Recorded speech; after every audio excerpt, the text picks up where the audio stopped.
شروع اللہ کا نام لے کر جو بڑا مہربان نہایت رحم والا ہے۔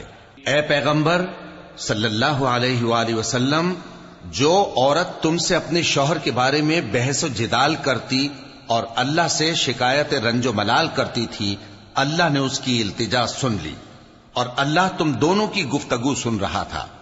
کچھ شک نہیں کہ اللہ سنتا ہے، دیکھتا ہے۔ جو لوگ تم میں سے اپنی عورتوں کو ماں کہہ دیتے ہیں وہ ان کی مائیں نہیں ہو جاتی، ان کی مائیں تو وہی ہیں جن کے بطن سے وہ پیدا ہوئے۔ بے شک وہ نامعقول اور جھوٹی بات کہتی ہیں، اور اللہ بڑا معاف کرنے والا ہے، بخشنے والا ہے۔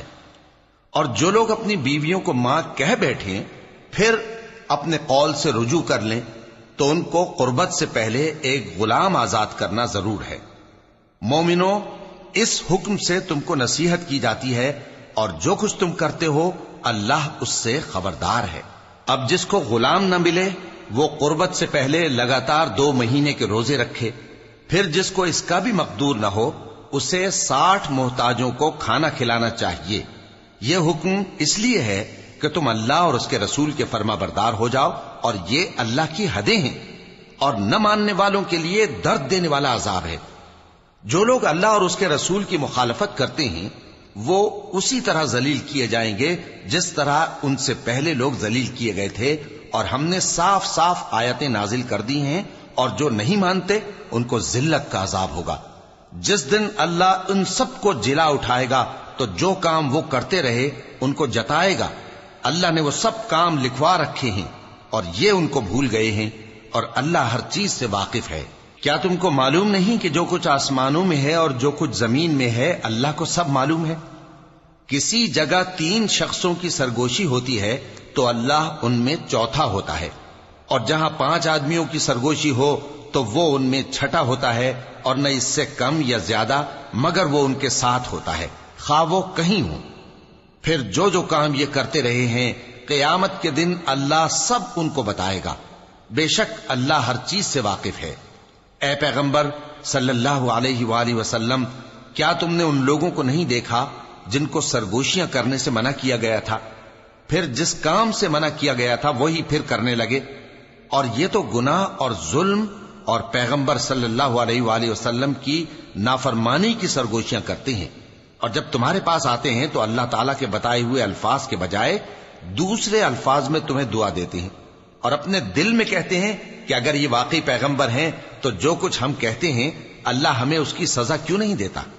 اے پیغمبر صلی اللہ علیہ وآلہ وسلم، ان کو دوزخ ہی کی سزا کافی ہے، یہ اسی میں داخل ہوں گے اور وہ بری جگہ ہے۔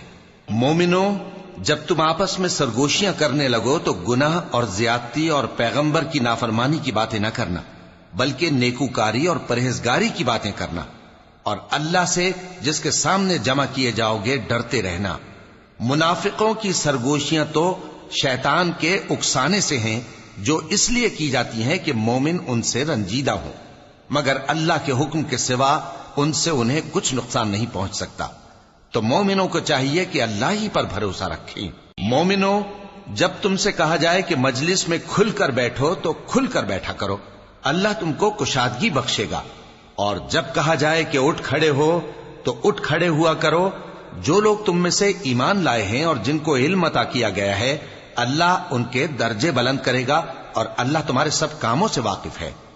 مومنو، جب تم پیغمبر کے کان میں کوئی بات کہو تو بات کہنے سے پہلے مساکین کو کچھ خیرات کر دیا کرو، یہ تمہارے لیے بہت بہتر اور پاکیزگی کی بات ہے، اور اگر خیرات تم کو میسر نہ آئے تو اللہ بخشنے والا مہربان ہے۔ کیا تم اس سے کہ پیغمبر کے کان میں کوئی بات کہنے سے پہلے خیرات کرو ڈر گئے؟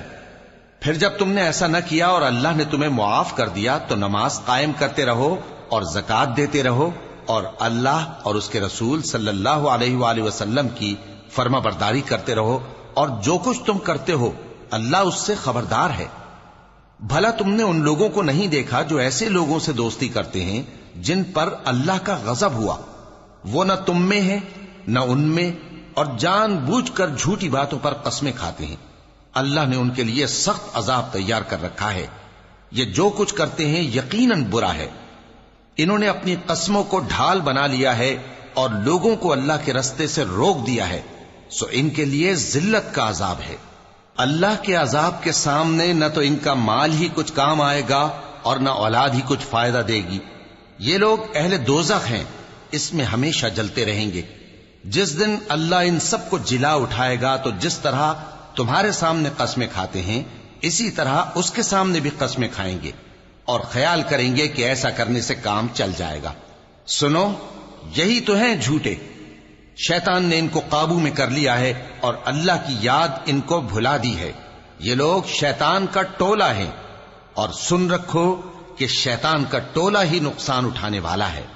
جو لوگ اللہ اور اس کے رسول صلی اللہ علیہ وآلہ وسلم کی مخالفت کرتے ہیں وہ نہایت ذلیل ہوں گے۔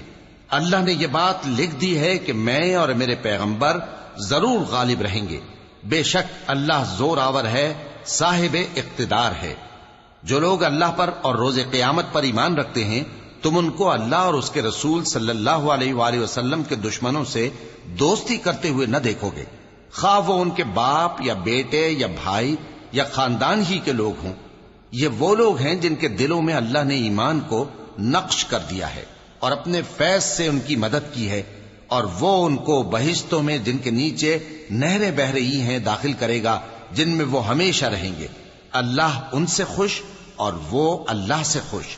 یہی لوگ اللہ کی جماعت والے ہیں۔ سن رکھو کہ اللہ کی جماعت والے ہی کامیاب ہوں گے۔